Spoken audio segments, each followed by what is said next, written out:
Hi, guys. Good evening, and welcome back once again to the EdWord. I'm your host, Eddie, and in tonight's video, I will be discussing what I thought of the latest in another absolutely outstanding, solid episode of It. Welcome to Derry. Oh my god, so much went down. There's a lot to talk about. Now, before I begin, of course, this is a spoiler-filled review, so if you're not caught up on It, Welcome to Derry by the latest episode, which is episode 7 of season 1, you do not want to keep watching or listening to this video, as I will be discussing massive, massive spoilers. So, to start things off with, this episode did exactly what I thought it was going to do. Deliver us absolute devastation. I just didn't realize how devastating it would be with Richie's death as well. I had long suspected, since the previous episode, I suspected this was going to be the burning of the black spot, which is, of course, referenced in It 2017, when young Mike is talking about the history of Derry and how, oh, is it Mike or is it Ben? It might be Ben.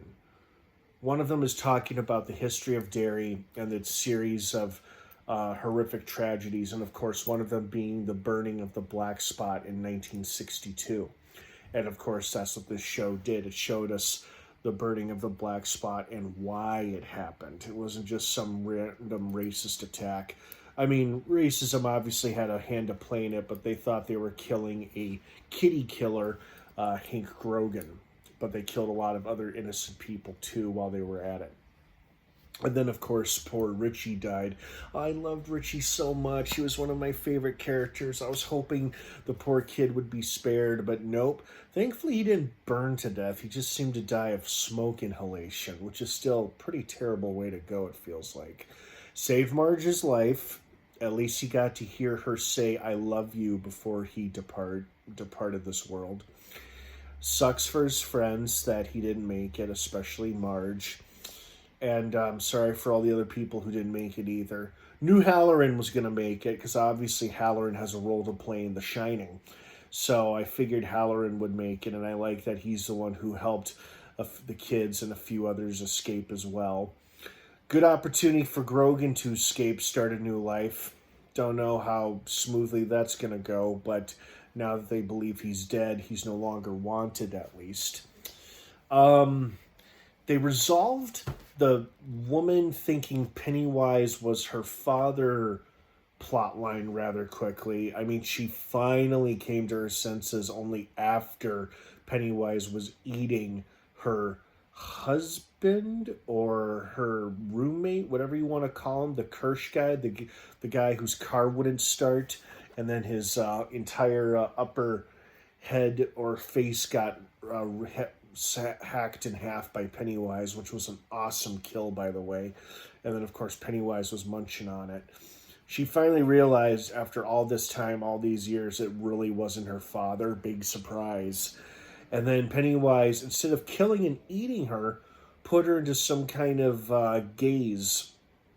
You know, put her under some kind of spell or something where it's like she's now stuck forever, you know, being paralyzed or whatever. Although we did see her being carried away in a car by paramedics, so maybe she's just being hauled off to the nut house. And it's interesting that Pennywise would show such mercy. Maybe it's because he felt a little sorry for her, because he did, in fact, eat and kill her father. It was a fascinating backstory we got for the persona of Pennywise, because apparently Pennywise was indeed a dancing clown, part of a carnival act, who had his little girl with him who also aspired to be a clown. And it was in 1908, they were coming through Derry, when it, in the form of a spooky-looking child, targeted Pennywise, lured him to the woods, where it killed and ate him, and then adapted his persona and his physical appearance. My guess is that he targeted Pennywise because he saw how Pennywise could be made easily accessible to children, and since children taste so much better when they're scared, according to it would have been easier for it to take the form of a dancing clown, something not too scary to most kids, and then spring the trap, so to speak, when before they realize it's too late. Unfortunately, he killed and ate an innocent man in the process, but it was great to see some real acting talent on display from the very talented and the very awesome Bill Skarsgård. So that was a real treat to see as well. I'm sorry for the guy who was the actual Pennywise, but I'm glad we've got the new Pennywise. We've got the Pennywise persona that lives on through it itself. And then I'm glad Halloran and the kids survived the black spot fire, except Richie, of course. That was devastating to watch.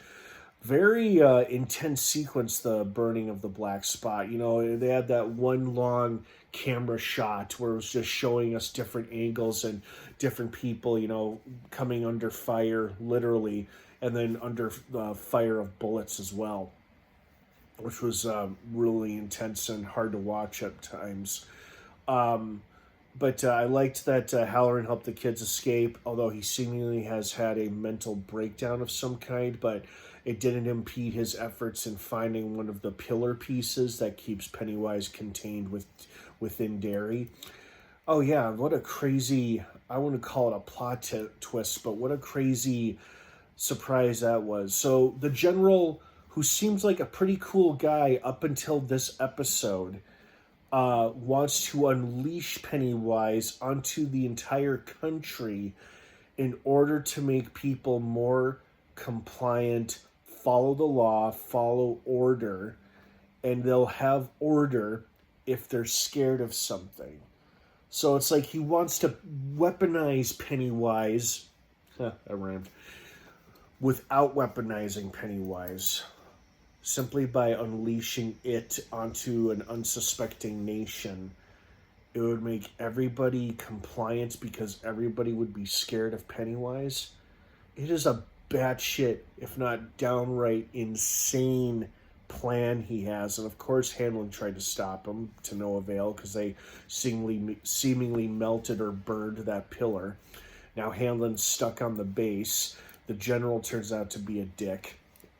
And now Hanlon's kid has been targeted by an almost dormant Pennywise. He was about to do his 27-year hibernation, but something woke up within him, and he went after Hanlon Jr., as we saw in the final scene there. So it'll be interesting to see what kind of season 1 finale we get.